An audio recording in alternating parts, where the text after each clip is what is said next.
సంబంధించినటువంటి ఒక సెమినార్కి వెళ్ళారు చంద్రబాబు. ఆ సందర్భంగా ఓ మొక్క చెప్పుకొచ్చారు. ఇప్పుడు అభివృద్ధి కార్యక్రమాలను మళ్ళీ అమరావతిని పూర్తిగా చేస్తున్నాం, ఆయన నాశనం చేసేసాడు జగన్మోహన్ రెడ్డి, ఒక్కటి కూడా తయారు కాలేదు, ఇప్పుడు మళ్ళీ వాటన్నిటిని చెయ్యాలి, ఆ చేసే క్రమంలో రోడ్లు వేయడం ఇవన్నీ కూడా చేస్తున్నాం, దాదాపుగా 45-50 వేల కోట్ల రూపాయల పనులు చేస్తున్నాం, మోడీని పిలుస్తాం మళ్ళీ దీనికి సంబంధించి అన్నటువంటి. మోడీని పిలిస్తే ఏం చెప్పాలి? ఇప్పుడు అమరావతికి సంబంధించి మళ్ళీ మోడీ వస్తారా? పూర్తయ్యాక పిలిస్తే బాగుంటుంది. మళ్ళీ ఇప్పుడు ప్రారంభిస్తున్నాం పనులు మధ్యలో ఆగినాయి అంటే ఇక్కడ తెలుగుదేశంలో ఒక వ్యూహాత్మకమైన ఎత్తుగడ కనబడుతుంది. అంటే అప్పుడు మోడీ వాస్తవంగా ఇప్పటిదాకా జగన్ గురించి పెద్దగా కామెంట్ చేయలేదు, ఈ రోజు వరకు జగన్ గురించి ఏం కామెంట్ చేయలేదు. ఆ మధ్యన మోడీ వచ్చినటువంటి మీటింగ్లో కూడా అమిత్ షా మాట్లాడాడు, కానీ జగన్ గురించి మోడీ ఒక్కసారి కూడా వ్యతిరేకంగా మాట్లాడలేదు. మోడీకి ఒక అనివార్య పరిస్థితి సృష్టించాలంటే మోడీ ఏం చూస్తున్నాడు, ఆంధ్రాలో జగన్ అయినా బాబు అయినా ఎవరైనా తన మాట వింటారు, తనకి ప్రభుత్వానికి ఇబ్బంది కలిగించరు.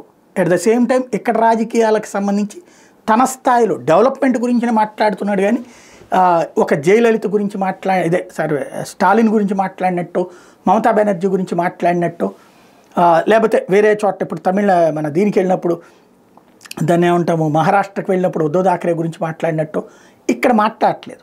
కాబట్టి ఆయన్ని మాట్లాడించాలంటే ఒక అనివార్య పరిస్థితి సృష్టించాలి.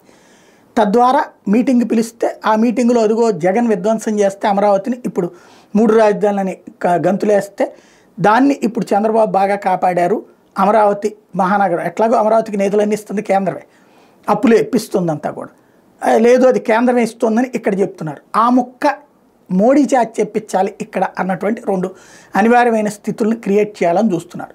మరి ఈ రాజకీయంలో భారతీయ జనతా పార్టీ ఇన్వాల్వ్ అవుతుంది. నా దృష్టిలో అయితే 2028 కల్లా ఇవన్నీ పూర్తయిపోతాయి, నగరం సెట్ అవుతుంది అంటున్నారు కదా, అప్పుడు ఇనాగరేట్ చేస్తే ఆ రోజున మీరు శంకుస్థాపన చేశారు, ఇదిగో ఇవాళకి పూర్తయింది అని చెప్పి అప్పుడు తిట్టచ్చు జగన్ని.